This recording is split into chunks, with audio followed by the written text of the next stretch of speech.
Nay, sayo tayo yung ganun. Dali! Ano sayo-sayaw? Kita may ginagawa ko, di ba? Marami pa akong gagawin. Weh, paano kung bigyan kita ng pera? Pera? Oo, Nay, basta sayo tayo. Mapaprank ko na si nanay. Ay, wala na palang gagawin. Tara na!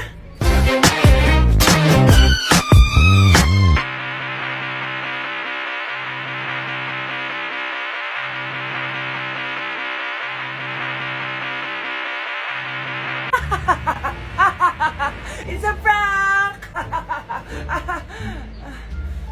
Hindi ka po galit, Nay? Hindi ako galit, anak. Sige po, Nay. Ang saya-saya nga eh. Bakit ako magagalit? Nay, sino ka? Halika dito. Wag po. Nak, may pasalubong ako sa'yo. Ano?